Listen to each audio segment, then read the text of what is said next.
Ladies and gentlemen, let me ask you a simple question. What's been occupying your mind lately? Here's a crucial truth. You become what you consistently think about. Not occasionally, not sometimes, but every single day. If your thoughts are filled with fear, doubt, and worry, your life starts to mirror that.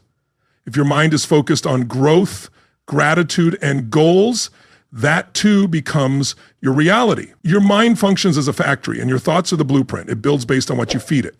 What you dwell on, it creates. You attract what you believe you will become. This isn't just motivational talk.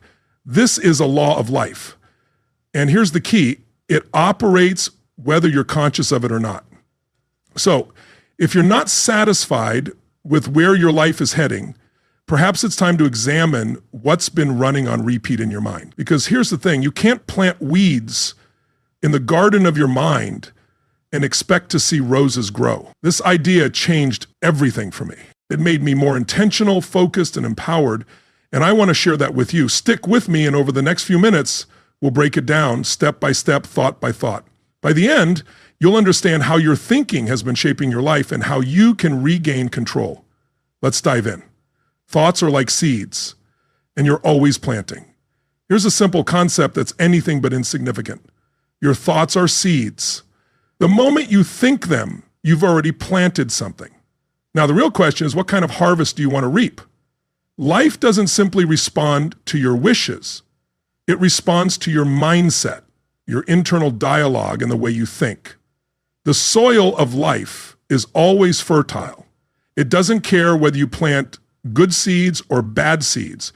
It will return to you what you've planted, and it will multiply. Just like the earth doesn't argue with a farmer's seeds, life doesn't challenge your thoughts. It quietly and relentlessly goes to work, producing the harvest you've planted, whether that's what you intended or not. Let's visualize this. Think of your mind as a garden.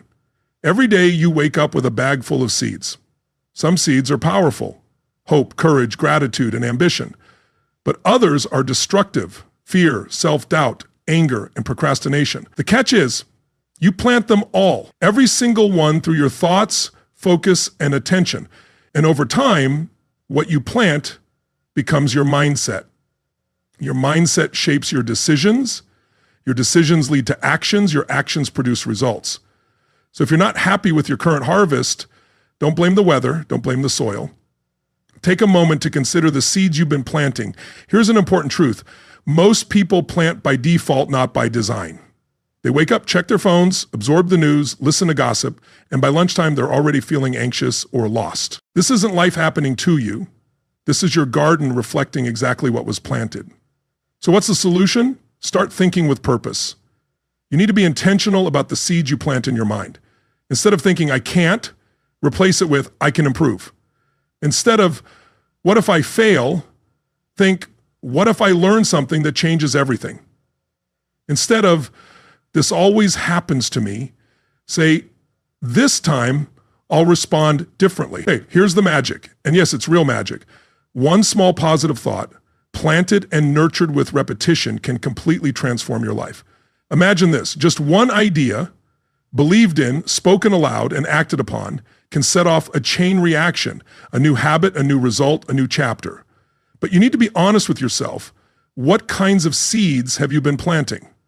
Every complaint is a seed. Every excuse is a seed. Every time you say it's too late or I'm not good enough, that's a seed. But so is every word of encouragement, every decision to try again, every act of discipline, and every vision of a better life you hold in your mind. Those are seeds too. So what's your garden going to look like a year from now, 10 years from now? The good news is you don't have to wait to find out. You just need to look at what you're planting today. Here's a simple yet powerful step. Start a thought journal. Each morning, write down the dominant thought running through your mind. Is it hopeful, negative, empowering, draining? Track your seeds, because what gets tracked gets changed, and what gets changed can grow into something remarkable. Let me leave you with this. You don't have to be a genius to change your life. You just need to become a better gardener. Choose your seeds wisely, nurture them daily, protect them from the weeds, and the harvest will take care of itself. Remember, you're always planting. The only question is, are you planting what you actually want to grow? The mind is a garden, and you must guard it fiercely. Let me tell you something that has changed more lives than any motivational slogan ever could. Your mind is a garden, and every single day, something is trying to grow in it. Something is trying to take root. Here's the deal. If you don't take charge of what grows there, anything, yes, anything, will start to grow. Let me ask you this. Have you ever walked past a garden overtaken by weeds? What happened there? Did someone plant those weeds on purpose? No. Weeds show up due to neglect. They grow because someone said, I'll tend to it tomorrow. The same thing happens in the mind. If you don't guard it, protect it, and nourish it, soon you're not thinking your own thoughts anymore. You're just reacting to everyone else's. And that's dangerous because the world is not neutral. There are voices, negative voices, that whisper or even shout all day long, telling you you're not enough, that it's too late, that you'll never change. If you're not careful, those voices will take root. They'll grow tall, strong, and soon they'll block the sunlight of your potential. You've got to be the gatekeeper of your mind. You decide who enters and who is escorted out. You control what comes through your eyes, your ears, and your inner dialogue. I'm not saying you should build walls so high that no new ideas can get in, but be careful. You want to be open-minded, but not so open that weeds can blow in with the breeze. It's not just about protecting your mind. It's about curating it, feeding it, strengthening it. You need to feed it with ideas that challenge you, stories that inspire you, and thoughts that lift you. Because here's what I've learned. A strong mind leads to a strong life. A guarded mind leads to a guided life. And a clear mind leads to a creative life. Now, let me give you some practical advice. If you're going to guard your mind, you need to build a few habits. First, control the first hour of your day. The first hour sets the tone for the rest of the day. If you fill it with junk news, social media, and comparison, you've already let the weeds in. Instead, start your day with intention.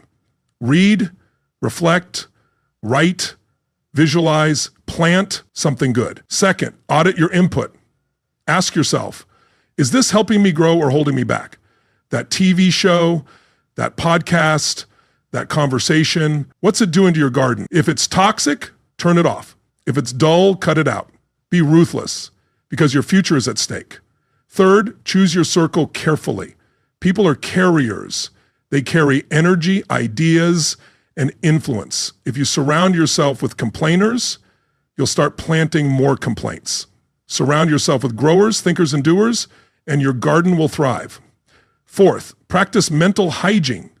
Just like you brush your teeth and shower, your mind needs daily cleansing. Journaling clears out the clutter. Silence renews your focus. Gratitude resets your perspective. Even a beautiful garden can become wild if ignored. Here's what's remarkable. You don't need to have it all figured out. You just need to start pulling the weeds and planting better seeds day by day, thought by thought. Let me tell you what happens when you guard your garden. You begin to think more clearly, make better decisions, attract better people, and create a life that reflects purpose, not just noise. That's the power of a well-tended mind. So let me ask you, what's growing in your garden? Be honest, because honesty is the beginning of progress. Then make the decision today to guard your mind with everything you've got, because your mind is the starting point for every achievement, every breakthrough, every transformation. Guard your mind, and the rest of life will follow. What you think about, you move toward. Let me share a principle that has shaped the lives of successful people for generations. You move toward what you think about. Not what you wish for, not what you daydream about, but what you think about constantly, consistently, with emotional involvement. What you dwell on, you eventually walk toward. The mind, my friend, is like a compass. Whatever you point it at long enough is where you'll end up, even if you don't realize it. Imagine someone who spends their days thinking, I'm always tired, I can't catch a break, nothing works for me. Guess what? Their actions match that story. They move slower, try less, and expect failure. Eventually they find it. Now imagine someone who wakes up thinking, I'm improving, I'm learning, I'm building something meaningful. You'll see it in their posture, hear it in their voice, and feel it in their momentum. Why? because they're moving in the direction of their dominant thoughts. Your mind is always giving orders to your behavior, and your behavior drives your results. But here's the catch. Your thoughts don't have to be true to influence your direction. They just have to be repeated. If you tell yourself, I'm not ready, or I'm not good enough, or I'll start next year, guess what? Your body listens, your habits follow, and your life starts to shrink. You've got to interrupt that pattern. Point the compass somewhere worth going. Here's a real life example. A young man came to me after a seminar. He said, I want to be successful, but I feel stuck. I don't know what to do. I asked him, what do you think about most during the day? He replied, honestly, I think about how I'm failing, how far behind I am. I told him, that's your problem. You're trying to go north, but your mind is pointed south. You can't get where you want to go by thinking about where you don't want to be. You need to start thinking about what you want, not just what you fear.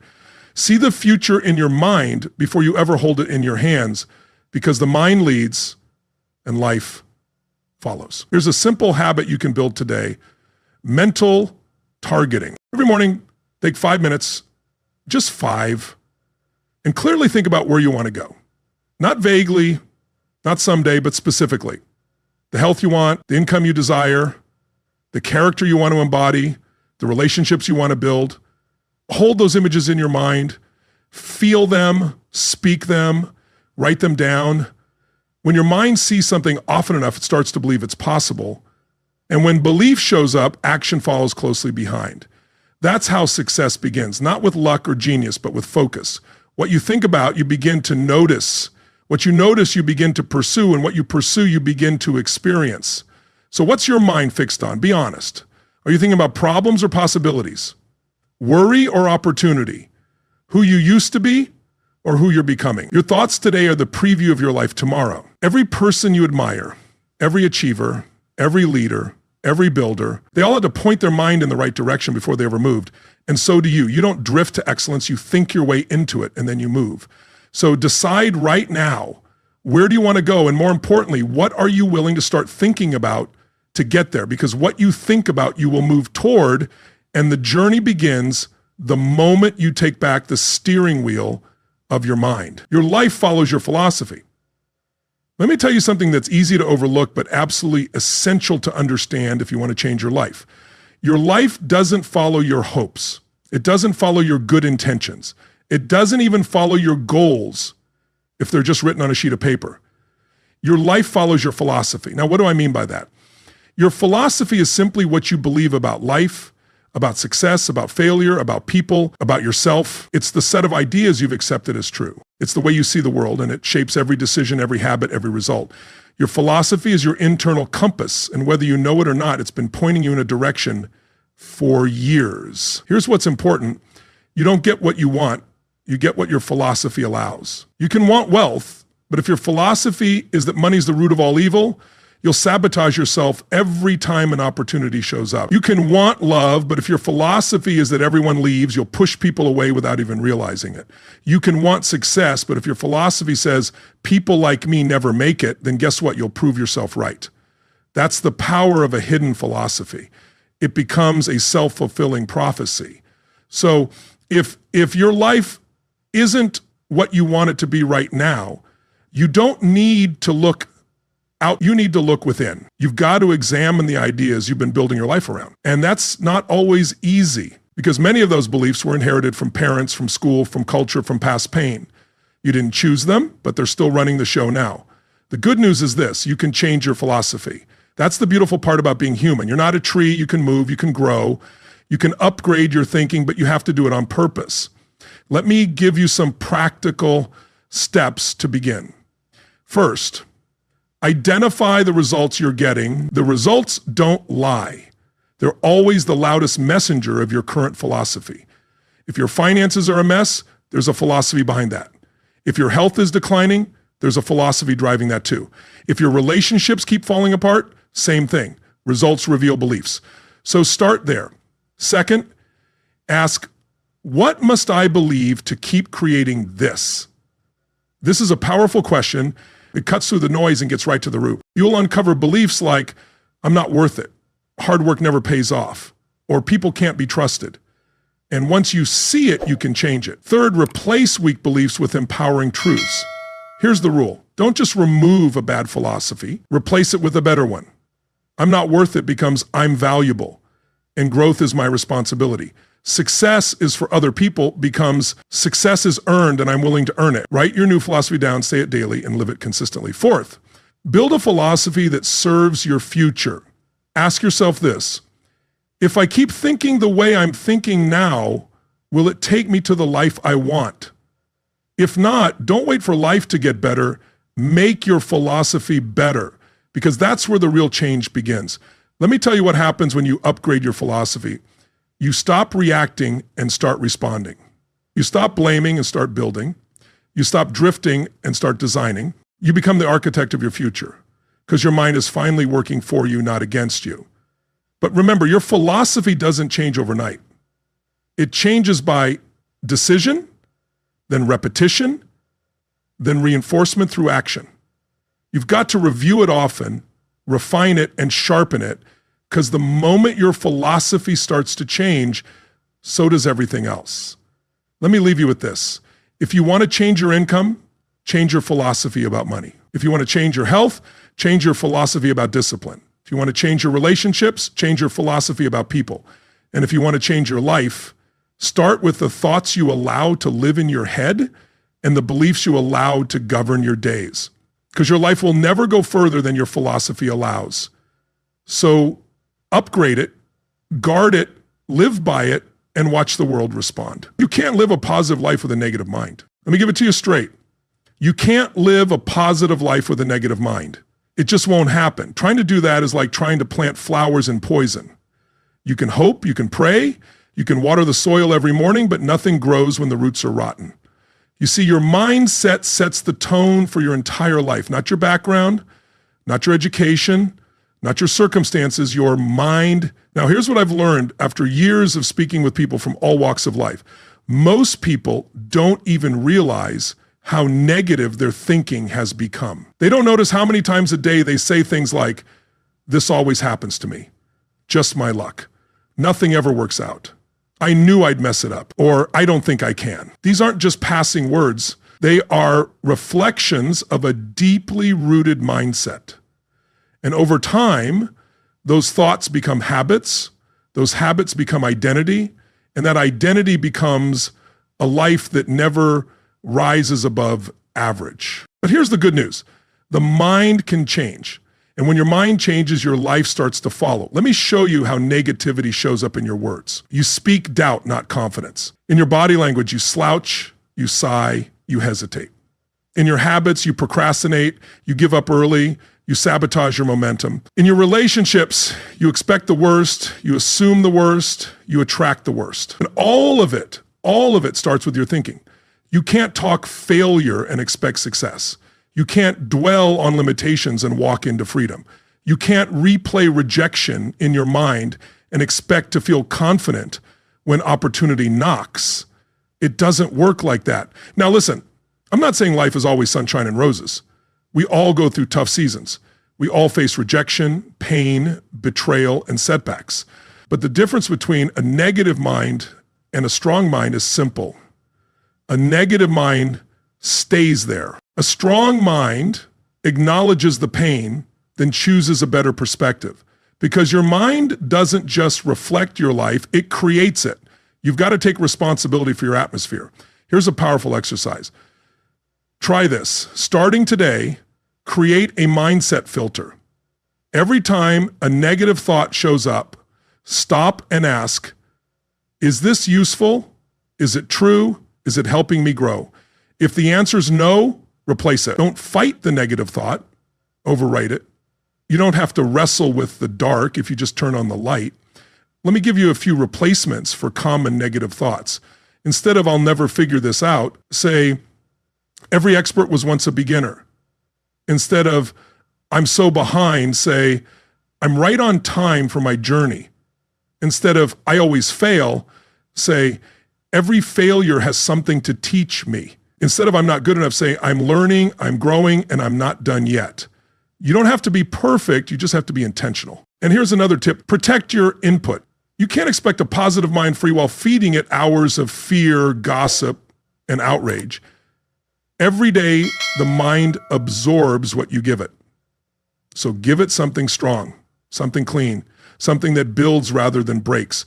Books, podcasts, sermons, positive conversations, quiet time, gratitude, journals.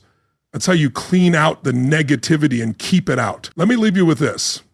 You don't attract the life you want. You attract the life that matches your mindset. So if you want a life of peace, purpose, and power, you've got to build the kind of mind that believes in it, that expects it, that creates it. Your future depends on it because you can't live a positive life with a negative mind. The power of repetition. Think it until you believe it. Let me tell you something I've shared with audiences for decades, and it's as true today as it was the first time I said it. Repetition is the mother of skill. It's the mother of skill. It's the mother of belief. It's the tool for rewiring your mind. It's how thoughts turn into convictions, and convictions turn into action. You want to know how people become confident? They rehearse the right thoughts over and over until doubt gets drowned out by certainty. You want to know how someone goes from broke to wealthy, from timid to bold, from stuck to successful? They don't just try success once. They think it, speak it, visualize it, repeat it until their entire being aligns with it. Let me be clear. One positive thought isn't enough. It's like doing one push-up and expecting a six-pack. If you want to believe something deeply, if you want to become something new, you've got to feed that thought to your mind every single day. Now, repetition works in both directions. It can build you up or break you down. Negative thoughts, repeated, become negative beliefs, and negative beliefs will guide your decisions and shape your identity. Let me give you an example. A child hears, "You're not good enough," over and over. And guess what happens? They believe it. They start to act on it. They stop trying, stop stretching, stop dreaming. Not because they're not capable, but because repetition convinced them they weren't. The same principle applies in the opposite direction.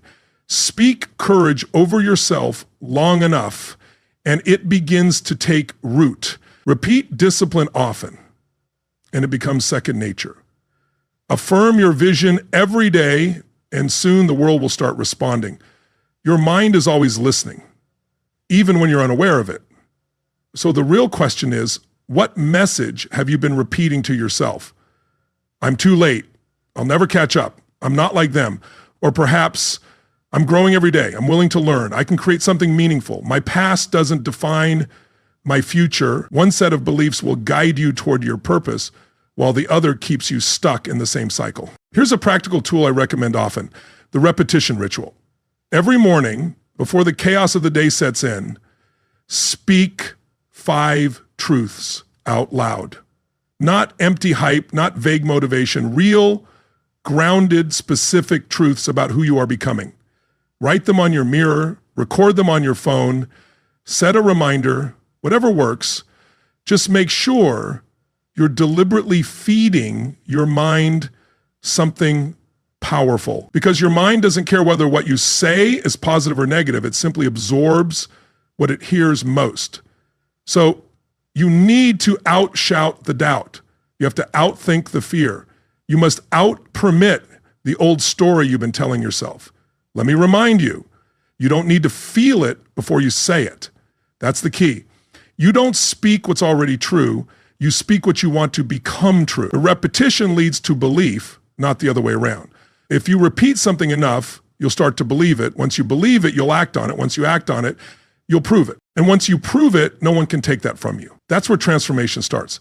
Here's a challenge for you. What is one truth you want to believe but still struggle with? Is it that you're worthy of success, that you can reinvent yourself, that you have what it takes? Whatever it is, turn it into a declaration. Repeat it daily. Let it take root and water it with action. Because belief isn't something you wait for, it's something you build. One thought at a time, one repetition at a time, one decision at a time. And remember, repetition doesn't just change your mind, it changes your life. So speak it, write it, think it, until you believe it. Once you believe it, everything changes. Thoughts shape habits, and habits build identity. Here's a powerful principle most people miss. The way you think shapes the way you live. that might seem simple, but don't be fooled. It's one of the most profound truths you'll ever learn. Here's the process. First, you think a thought. That thought leads to a decision. When repeated, that decision becomes a habit, and your habits become who you are. Thought, habit, identity. That's the formula. Once you grasp this, you'll stop asking, why do I keep doing this? And start asking, what thought is driving this behavior? Habits don't come out of nowhere. They grow from repeated thoughts that have been reinforced and accepted as truth. Let's break it down. Imagine someone who constantly thinks, I'm disorganized, I can't focus, I'm not disciplined. What happens? They begin acting in alignment with that belief. They stop trying to stay organized, they quit on routines, and soon enough, those thoughts manifest into habits. Now let's flip that. Imagine someone starts telling themselves, I'm learning to be focused. I'm a person who follows through. I value structure because my goals deserve it. These thoughts begin shaping new behaviors. They try a new morning routine. They wake up earlier, make the bed, drink water, read books. Slowly, these habits stack up and form a new identity. Here's the truth. You don't rise to the level of your goals. You fall to the level of your habits, and your habits follow your thinking. I've taught this rule for years. You can't outperform your self-impeach for long. If you see yourself as lazy, you'll find a way to prove it. If you see yourself as inconsistent, you'll keep breaking promises. The good news is, if you start thinking differently, you'll start acting differently. That's the power of identity. It's built from the ground up. Let me ask you, what habits are you living with today that stem from a thought you no longer believe? Perhaps the thought that you'll never get healthy, or that you're not good with money, or that your relationships always fail. Those thoughts may have been planted years ago, but if the habit is still there, it's still shaping your life. So what do? You start the replacement process. Here's how. Step 1, identify the thought behind the habit. Ask yourself, what belief is at the core of this behavior? Step 2, name the habit it created. Maybe it's procrastination, isolation, overeating, overspending, or overreacting. Step 3, choose a new thought and attach it to a new habit. For example, I keep promises to myself. I do hard things because I'm building something meaningful. I follow through because my future is worth it. Step 4, rehearse the new identity until it feels real. Say it, write it, visualize it, and take one small action each day that proves it's true. Here's what happens. Every time you act in alignment with a better thought, you cast a vote for a new identity. And let me tell you something else. You don't have to believe it fully at first. You just have to believe it enough to take action. And action is what drives change. You're not stuck with your current habits. You're not trapped in an identity you didn't choose. You're just one new thought away from a new habit, and one new habit away from becoming someone new. Let me leave you with this. Don't just change your behavior, change the thought behind it. When you change your thinking, you build new habits. When you build new habits, you change who you are. And when your identity changes, your whole life rises to match it. So start thinking like the person you want to become. Start doing what that version of you would do. And soon you'll realize you've become that person. Now let's talk about association. Your associations magnify your thoughts. They strengthen them, reinforce them, and make them more difficult to ignore. Who you spend time with determines what you start to believe. And what you believe shapes what you do, and what you do becomes your life. We're all influenced by the people around us. Every conversation, every environment, every relationship is either fueling your dreams or draining them. So here's the question. Who is influencing your thinking? If thoughts are seeds, then the people around you are the water, the sun, or the weeds. Some people plant vision, faith, and discipline. They challenge your excuses, push you to aim higher. After spending time with them, you feel clearer, stronger, and more confident in your potential. Others, without realizing it, spread fear, doubt, and mediocrity. They make it seem normal to stay small. Here's the key. Thoughts don't grow in isolation. They grow in community. That's why your circle matters more than you think. You can work on your mindset all day, but if you're surrounded by people who focus on defeat, drama, and delay, you'll find it hard to thrive. I've learned this. You become the average of the 5 people you spend the most time with. So take inventory. Who challenges your thinking? Who speaks life into your goals? Who encourages better habits and lives them out? Those are the voices you need to hear more from. What about the complainers, the excuse makers, and the it's not worth trying crowd? You don't have to cut them off, but limit their influence. Why? Because exposure creates belief, and belief drives behavior. Here's a rule to live by. Environment is stronger than willpower. If you're in a room where no one else is growing, your fire will fade. But put yourself in a room full of driven, focused people and watch how your thinking stretches. You'll pick up better language, learn new strategies, and expect more from yourself. That's the power of association. And it's not just about people, it's about what you consume. The podcasts, books, videos, and conversations you engage with daily all carry influence. So ask yourself, are you feeding your mind with things that elevate your thinking, or are you overdosing on noise and nonsense? Be intentional. You're not just choosing friends, you're choosing your future mindset. Remember, you don't grow in the wrong crowd. You don't think big when you're surrounded by small talk. Speak courage over yourself long enough, and courage starts to take root. Repeat discipline long enough, and it becomes part of your nature. Affirm your vision daily, and soon the world begins to respond. Your mind is listening even when you don't realize it. So the question becomes, what message have you been repeating to yourself? I'm too late, I'll never catch up. I'm not like them. Or perhaps, I'm growing every day, I'm willing to learn. I can build something meaningful. My past does not define my future. One of these sets will lead you to purpose, the other will keep you circling the same mountain. A practical tool I teach all the time is the repetition ritual. Every morning, before the chaos of the day begins, speak 5 truths out loud, specific truths about who you are becoming. Write them on your mirror, record them on your phone, set a reminder. If necessary, ensure you're feeding your mind something powerful on purpose. The mind doesn't care if what you say is good or bad. It just absorbs what it hears most. So you have to outshout the doubt. You have to outthink the fear. You have to out-repeat the story you've believed for too long. Let me remind you, you don't need to feel it before you say it. That's the trick. You don't speak what's already true. You speak what you want to become true, because repetition leads to belief, not the other way around. If you say something long enough, you'll begin to believe it. And once you believe it, you'll act on it. And once you act on it, you'll prove it. And once you prove it, no one can take it from you. That's how transformation begins. Let me close this chapter with a challenge. What one truth do you want to believe but still struggle with? Is it that you're worthy of success? That you can reinvent yourself? That you have what it takes? Whatever it is, turn it into a declaration, repeat it daily, let it grow roots, water it with action. Because belief is not something you wait for. Belief is something you build. One thought at a time, one repetition at a time, one decision at a time. And remember, repetition doesn't just change your mind, it changes your life. So speak it, write it, think it until you believe it.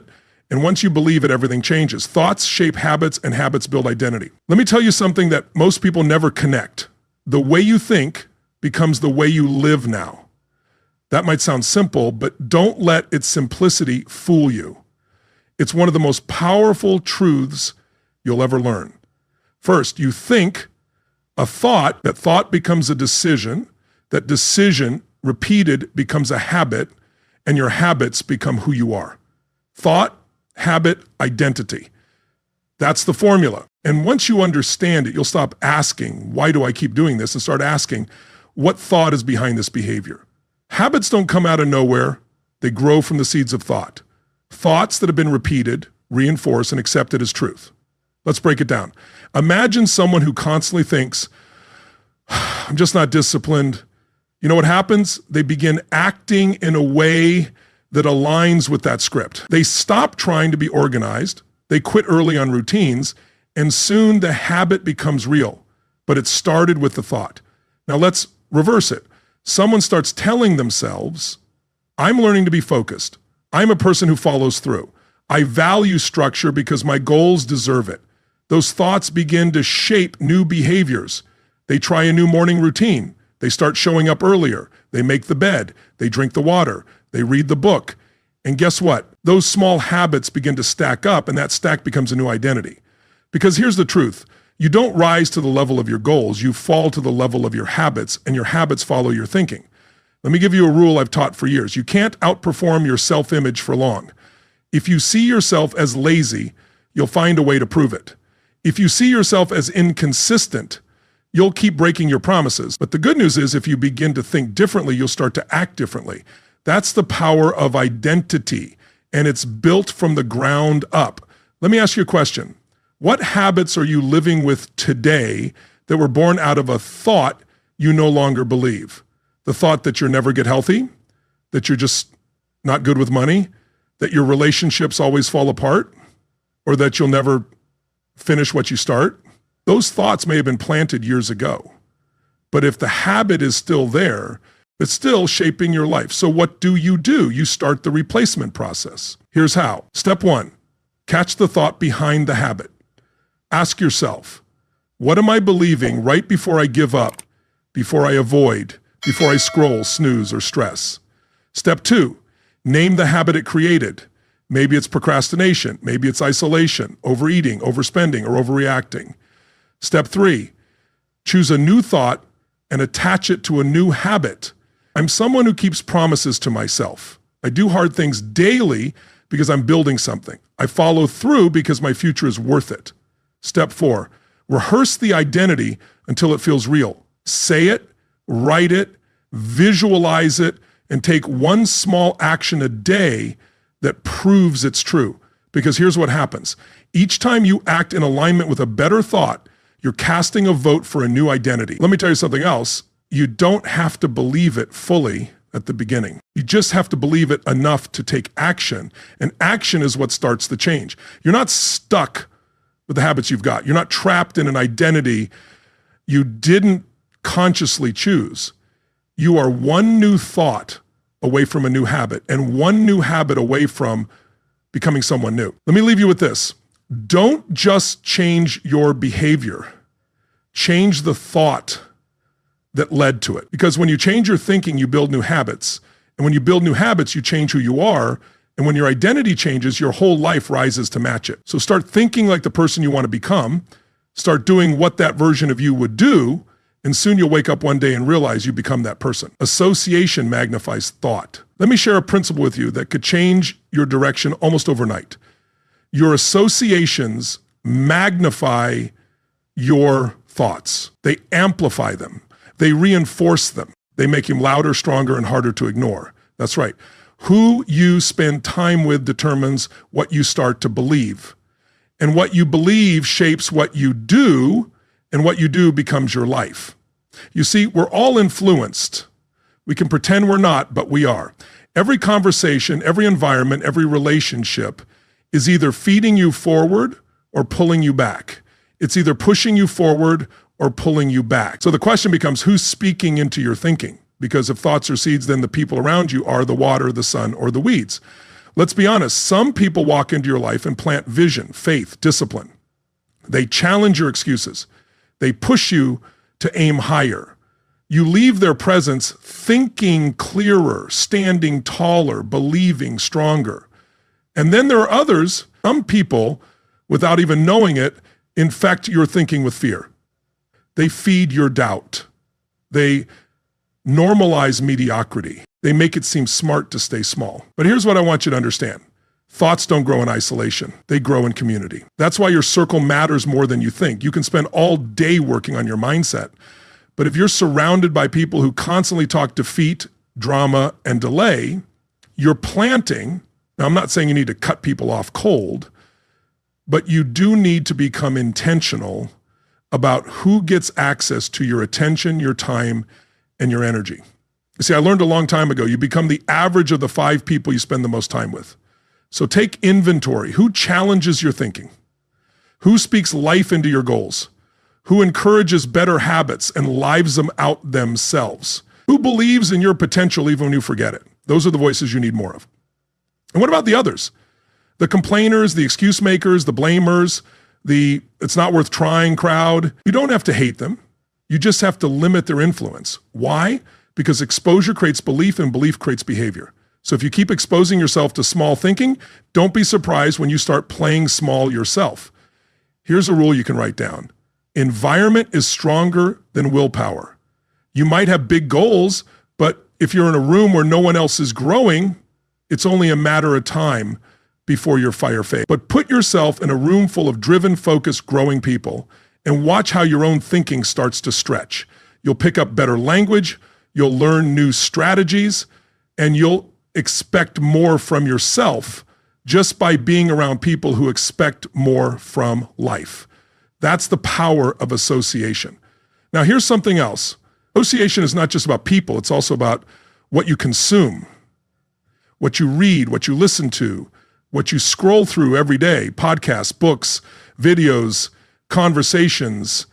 They all carry influence. So ask yourself, are you feeding your mind anything that elevates your thinking, or are you overdosing on noise and nonsense? Be selective, not arrogant, not isolated, just intentional, because you are not just choosing friends, you are choosing your future mindset. Let me leave you with this. You don't grow in the wrong crowd. You don't think big when you're surrounded by small talk. Your mind simply responds to what you feed it. That's why you can't leave your mindset to chance. You can't let your environment decide your focus, nor can you let the opinions of others write your story. You've got to take ownership. You've got to choose your thoughts the way a builder chooses bricks, with intention, purpose, and vision. Every thought you accept without question becomes a belief. Every belief you repeat becomes your identity. Every habit you live becomes your identity. And that identity becomes the foundation of your future. So let me ask you, what kind of future is your mind building right now? Is it a future shaped by fear, doubt, and limitation? Or is it a future built on purpose, discipline, and growth? Because one of those futures is built by default and the other is built by design. It's your choice. You've learned a lot in this series. You've learned that your thoughts are seeds and you're always planting. Your mind is a garden that needs guarding. What you think about, you move toward. Your philosophy is the compass for your life. You can't live a positive life with a negative mind. Repetition builds belief. Your habits shape your identity. Your associations magnify your mindset. You attract what you consistently dwell on, and your focus should be on becoming, not just having. Now, it all comes down to this one decision. Will you be the master of your mind, or will you continue being mastered by it? Because if you don't direct it, the world will. If you don't filter it, fear will.